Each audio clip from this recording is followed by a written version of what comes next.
I'm Nate, and today let's look at Bad Batch Season 3, Episodes 1, 2, and 3, Confined, Paths Unknown, and Shadows of Tantiss. In Episode 1, Omega is imprisoned on Mount Tantiss, where she finds Crosshair and tries to find a way to escape. In Episode 2, Hunter and Wrecker come across some intelligence on one of Hemlock's old bases, where they stumble upon 3 teenage clones hiding out.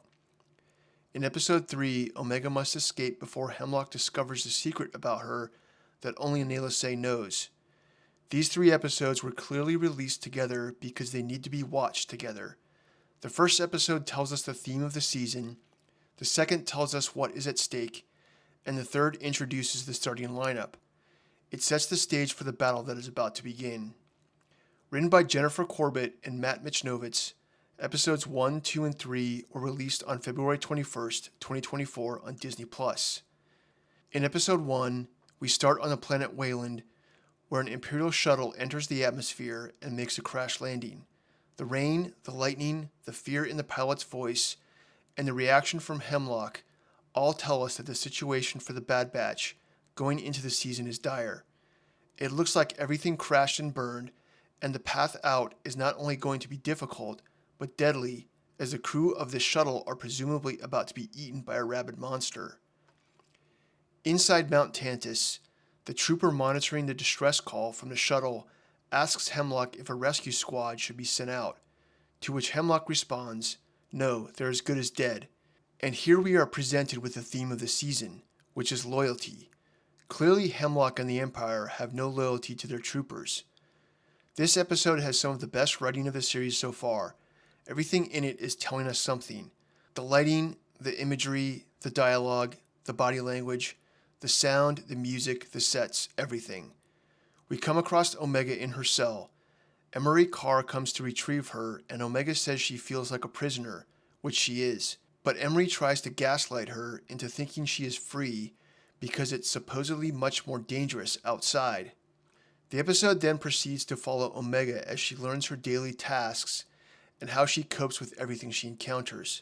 She finds out that Nayla Se has been keeping a secret about her and that her DNA is something that the Empire will want if they find the secret out. Unfortunately, Nayla Se isn't ready to tell Omega the secret. Omega discovers Crosshair is being held and experimented on at the facility as well, so she begins to visit him in the cell block. Crosshair asks Omega what her primary objective is, and she says to escape. He tells her to leave him behind, saying complete the mission, but she says she won't escape without him. Crosshair then tells her that he wouldn't think twice about leaving her behind, to which Omega tells him that she's not giving up and she won't let him give up either. Here we get the theme of the season stated, which is that good soldiers don't give up or leave their fellow soldiers behind. They are loyal. After a moment of contemplation, Crosshair tells her that he belongs in the prison cell, but Omega responds that none of them belong in there. Crosshair was confronted with his own humanity last season. The issue he's struggling with is both about loyalty and his own decisions. The Empire showed that it was loyal to no one but itself. On top of that, Crosshair is also bothered by the things he's done in service to the Republic and then the Empire. He finally understands that his decisions are his own. He can't hide behind the facade of good soldiers follow orders. This is because good soldiers can differentiate good orders from bad ones. Much of the Bad Batch series has focused on the bond of brotherhood among soldiers. The natural enemy of that bond isn't war, though, but rather the bureaucracy that oversees the soldiers.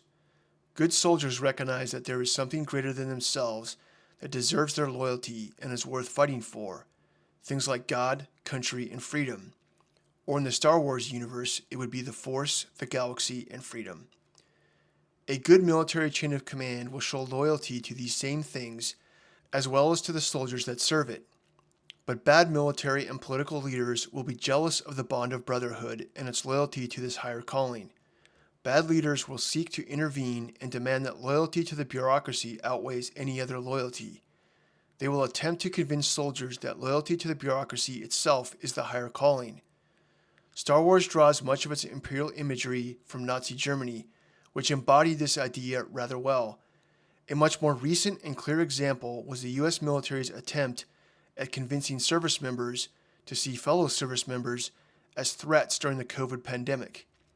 Military and political leaders further attempted to convince service members that any higher callings or beliefs in something greater than themselves were not only dangerous but threats to the bureaucracy.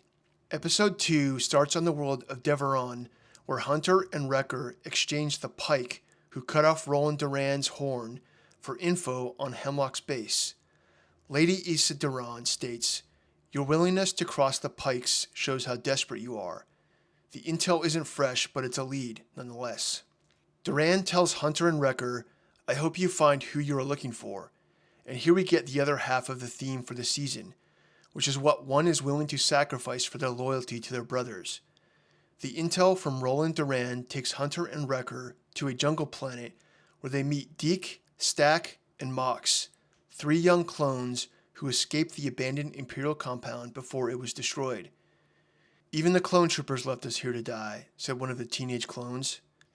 Speaking of the clone troopers that left them behind, they said they were just following orders. Hunter tells them, "We're not giving up." The young clone says he wished the other clones felt that way about them. "You may be defective CTs, but at least you're loyal." Though this episode has more action in it than episode 1, both are teeming with dramatic dialogue. This is what makes The Bad Batch the best show in Disney Star Wars thus far. When one of the clones, Deke, takes Hunter and Wrecker into the abandoned Imperial base to find a computer terminal, the other 2 clones discuss stealing the Havoc Marauder and escaping the planet. Mox, the leader, pushes back on Stack, speaking of Deke. "If we leave him behind, then we're no better than the troopers who did the same to us. They're risking their lives to find a member of their squad. I respect that." Hunter and Wrecker have made an impact on the young clones and showed them what real brotherhood and loyalty is about. It gave them hope for their future. Mox asks Hunter what he's supposed to do without an army. Hunter responds, "Make your own path. Be something other than a soldier." With this, we get a clue as to the direction of the season. At the start of the series, we were presented with 4 questions. Will Bad Batch fix their own inhibitor chips? This was solved. Will Bad Batch get Crosshair back and fix his inhibitor chip? Crosshair got his chip removed, but the Bad Batch has not gotten Crosshair back yet. Will Bad Batch save their brother clones? Though it was only 3 clones, it's a foreshadow of what is to come. This is the main question that is being answered this season. And finally, will Bad Batch reconcile the clones with the Jedi? We'll get to this in a moment. Episode 3 takes us back to Wayland, where a visit by the Emperor forces Nayla Se to press Omega to escape immediately. Hemlock tells Emery to take over Nayla Se's blood testing duties, and it's only a matter of time before Omega's sample will be tested and discovered. Before making her way out, Omega frees Crosshair, and the 2 work together to escape. Despite Crosshair's stoic and unyielding nature, we can really see his care for Omega and willingness to accept her. She has shown him compassion in the past, and he clearly recognizes that and is determined to reciprocate it now. When they get cornered by the troopers sent to kill them, Omega apologizes for not being able to get them any further. But Crosshair merely responds with, "You got us this far, we're not done yet." It's such a simple line, but it says so much about Crosshair and his growing concern for Omega. The episode is filled with action, tension, and suspense. However, the vehicle that thrusts the story of Omega and Crosshair's escape forward is the secret that Nayla Se has been keeping about Omega. The blood samples are being tested for an M count, or rather a certain level of midichlorians that can handle being mixed with the donor's specimen. We can only assume that the blood being mixed with these samples is from the Emperor. We can therefore conclude that Omega has force sensitivity. Force sensitivity and how it propagates through the species of the galaxy is a little vague. On one end, force sensitivity seems to be passed on through DNA. On the other end, it seems to appear at random. We know that Jango Fett had some level of force sensitivity because he was able to fight against the Jedis and kill them, but his clones don't show any inclination for force sensitivity, as evidenced by the failure of so many of their blood samples. It's clear that Omega's force sensitivity was probably not an accident, but rather an intention on the part of Nayla Se. Could it be possible that Omega is not a clone of Jango Fett, but rather Anakin Skywalker or even Obi-Wan Kenobi? However this plays out, it's clear that Omega's M count will be a connection back to the Jedi, which will hopefully answer the question, will the Bad Batch reconcile the clones with the Jedi? Overall, this sequence of episodes was a brilliant start to the season. The storytelling is top-notch, with some of the best dialogue in the series so far. Let me know what you all think in the comments section below. Thanks for watching, and if you like the content and the deeper discussion into the themes found in Star Wars, please hit the like button and subscribe to keep me in your feed.